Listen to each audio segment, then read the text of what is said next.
जो स्टूडेंट्स, ये रहा हमारा फाइनल टर्म पेपर 2023 का क्वेश्चन नंबर 5, जिसमें वो कह रहे कंसिडर कीजिए एक एफएम कम्युनिकेशन सिस्टम को the input to the modulator, यानी कि जो इनपुट दी जा रही है मॉड्यूलेटर को वो है हमारे पास m of t is equal to 5 cos 1000 pi T plus 10 cos 2000 pi T plus 5 cos 3000 pi T.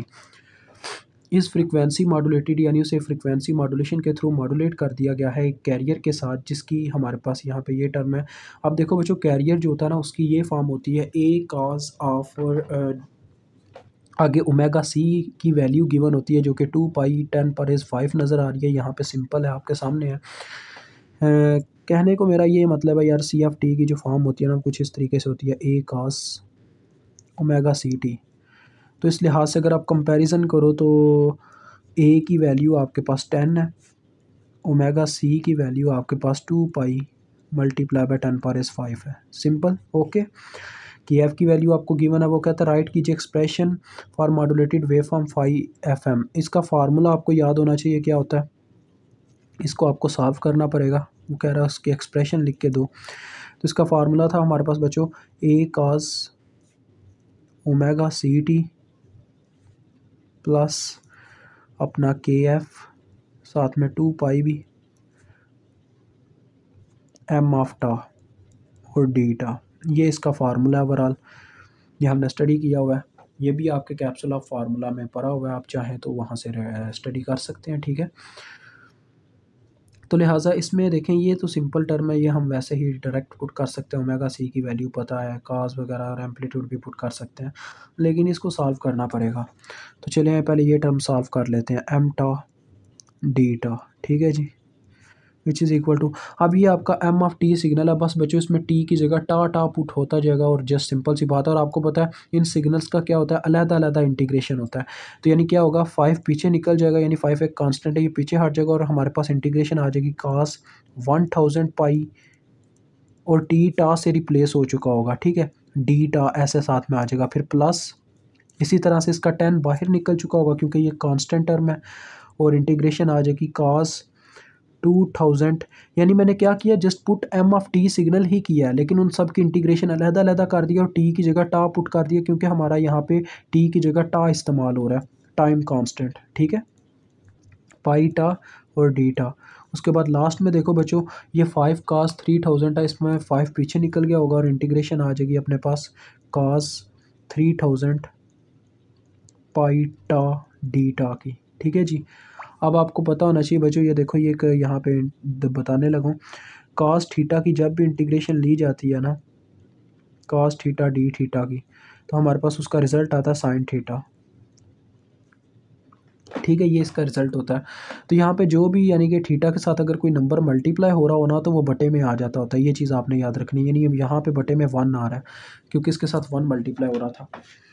तो यहाँ पे भी ऐसे ही होगा, आप सबके साथ देखें क्या आ जाएगा, एम ऑफ टा डी टा इज़ इक्वल टू 5, ये साइन में कन्वर्ट हो गया, साइन 1000 पाई टा, ठीक है जी, एक दफ़ा ऐसे, और बटे में यहाँ पे जो भी नंबर टा टी से मल्टीप्लाई हो रहा है, यानी वहाँ पे थीटा से जो नंबर मल्टीप्लाई हो रहा था, यहाँ पे उसकी जगह टा है, तो टा के साथ नंबर मल्टीप्लाई हो रहा है, वो बटे में आ जाएगा। जस्ट इसी तरह से 10 साइन 2000 पाई टा डिवाइडेड बाय 2000 पाई, ठीक है जी। इसी तरह सारे सब हो जाएंगे, 5 साइन 3000 पाई टा, और बटे में आ जाएगा 3000 पाई, ठीक है जी।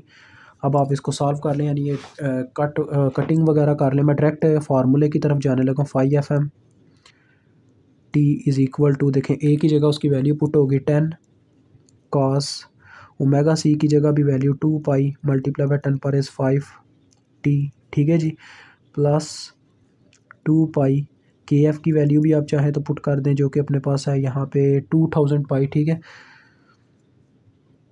तो इसको इस तरह से रखते हैं, देखें 2000 पाई इनटू ये सारा सिग्नल पुट करते हैं अपना, ये जो आया हुआ है, देखें 5 एक बार, 5 2, यानी 200 आ जाएगा बटे में, यह आ जाएगा साइन 1000 पाई टा डिवाइडेड बाय 200 पाई, ये चीज़ आ चुकी होगी। प्लस इसकी बात करूँ तो एक ज़ीरो ही जस्ट काटेगा, तो ये आ जाएगा साइन 2000 पाई टा डिवाइडेड बाय 200 पाई। और लास्ट वाले की बात करूँ तो 5 एक बार 5 6 बार 30 यानी 600 पाई बटे में आ जाएगा साइन 3000 पाई टा और बटे में 600 पाई। ठीक है जी। और ये ब्रैकेट्स बाकी आगे बंद है, जस्ट इतना सा काम है।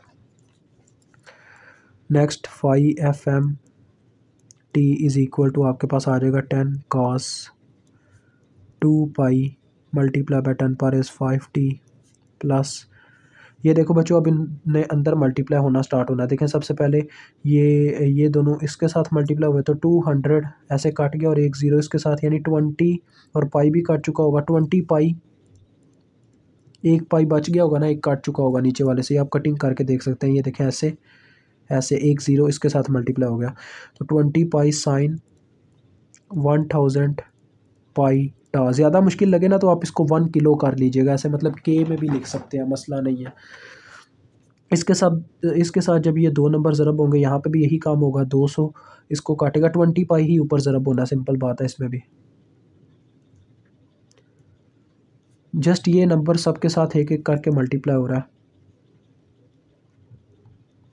अब लास्ट वाले की बात करूँ, इसके साथ जब ये बच्चों देखो पहले तो 2 ज़ीरो काट के, ठीक है, फिर 6 एक बार और नहीं 2 एक बार 2 3 बार 6 यानी बटे में 3 बचेगा और ऊपर हमारे पास क्या होगा 1 2 बचा होगा, यानी कि ये मेरे ख्याल में आ जाएगा 20/3 आ जाएगा, 20/3 ही आएगा ना। हाँ बिल्कुल 20/3 पाई। मैं एक दफ़ा वेरीफाई कर लेता हूँ तो मिस्टेक नहीं होनी चाहिए, ताकि बाद में ये ना हो कि आप कहें सर कोई मिस्टेक रह गई है। अच्छा जी बिल्कुल ठीक है, 20/3 पाई साइन 3000 पाई टा। ये आपका क्वेश्चन यहाँ पे ए पार्ट सॉल्व होता है। अब बी पार्ट इसका मैं लिखता हूँ और वो सॉल्व करते हैं। हाँ तो बच्चों ये कह रहा है estimate the bandwidth of 5 FM, यानी 5 FM सिग्नल की आपने बैंडविड्थ निकालनी है। तो बैंडविड्थ का जैसा कि हमारे पास फार्मूला था 2 इंटू डेल्टा एफ प्लस अपना वो बीटा टाइम्स एफ, आपको याद होगा, लेकिन इसमें बीटा का चक्कर ही नहीं है तो डायरेक्ट एफ मैक्स की ही बात करेंगे। डेल्टा एफ भी हमें मैक्सिमम वैल्यू ही चाहिए क्योंकि बैंडविड्थ मैक्सिमम वैल्यू पे ही गिवन होगा। अब बच्चों देखो पता नहीं क्या बात है, मेरे हाथ में इस दफ़ा इस वक्त करंट पड़ रही है, 12 बज गए हैं, पहली दफ़ा मैं इतनी देर तक आपके लिए काम कर रहा हूँ। तो सबसे पहले नंबर पर जैसा कि मैं कह रहा था एफ मैक्स की वैल्यू, यानी कि मैक्सिमम फ्रिक्वेंसी जो हमारे सिग्नल में जिसकी सबसे ज़्यादा फ्रिक्वेंसी है ना, उस सिग्नल की हमने मतलब कि फ्रिक्वेंसी यहाँ पे लेनी है। अब देखो बच्चों ये हमारे पास सिग्नल था, मैसेज सिग्नल की बात हो रही है, जिसमें सबसे ज़्यादा फ्रिक्वेंसी ये बनती है 3000 पाई। तो 3000 पाई ये तो एंगुलर फ्रिक्वेंसी है ओमेगा सी। तो आपको पता है ओमेगा से जब आपने फ्रिक्वेंसी हासिल करनी हो तो कैसे लेते हैं, देखें अगर आपके पास ओमेगा है तो ओमेगा बराबर होता है 2 पाई एफ के। तो एफ़ अगर हासिल करना है तो फार्मूला बनेगा F is equal to omega over 2 pi. Omega हमारे पास 3000 पाई के बराबर है, तो डिवाइड कर दें बस 2 पाई के साथ, आपको वैल्यू मिल जाएगा 1500 हर्ट्स, जिसको आप लिख सकते हैं 1.5 किलो हर्ट्स। ठीक है जी। अब मुझे डेल्टा एफ मैक्स इसकी वैल्यू निकालनी है। ये बच्चों इसका फार्मूला असल में होता है, इसका फार्मूला हमारे पास होता है के एफ, ठीक है जी, के एफ और साथ में एम ऑफ टी के सिग्नल की मैग्नीट्यूड। तो ये मैग्नीट्यूड कैसे हासिल की जाएगी, देखें के एफ की वैल्यू तो मैं जस्ट साथ में पुट करता हूँ। के एफ की वैल्यू हमें दी गई है 2000 पाई, वो आपको याद है ऊपर पुट है, वो चेक कर सकते हैं 2000 पाई। इसकी मैग्नीट्यूड निकालने का ये तरीका होता है, यानी कि तमाम के तमाम फंक्शंस के साथ जो कैरियर है वो 1 हो जाए और बाकी आपको पता ही है सारा, यानी ये 5 इंटू 1 10 इंटू 1 5 इंटू 1, यानी अपनी पीक वैल्यूज़ पे चले जाएंगे। मैग्नीट्यूड का ये चक्कर होता है, यानी आप एम पी की भी बात कर सकते हो, यानी कि के एफ के साथ असल में एम पी मल्टीप्लाई हो रहा है। ठीक है, तो लिहाजा पीक वैल्यूज़ आ जाएंगी 5 इंटू 1 आ जाएगा प्लस 10 इंटू 1, यानी ये वैल्यूज़ अपनी मैग्नीट्यूड का पीक वैल्यू देंगी कॉज यानी जितने भी कैरियर हैं, और साथ में 5 इंटू 1 ये चीज़ आ जाएगी। और इसको ओवरऑल जब हल करते हैं तो कितना आता है देखते हैं आप, 2000 मल्टीप्लाई बाई एक तो ये 20 हो जाएगा, मल्टीप्लाई विद पाई। तो ये बच्चों आपके पास आता है 125.66 किलो हर्ट्स। ठीक है जी। अब इन दोनों को उठा के ऊपर पुट करें और बैंडविड्थ निकाल लें। 125.66 किलो प्लस 1.5 किलो, तो इसको कैलकुलेट करते हैं। प्लस 1500 मल्टीप्लाई बाय 2, तो ये बच्चों आपके पास आती है 254.33 किलो हर्ट्स। ठीक है जी, ये आपकी बैंडविड्थ आ गई और ये आपका क्वेश्चन यहाँ पे सॉल्व होता है। खुदा हाफिज़।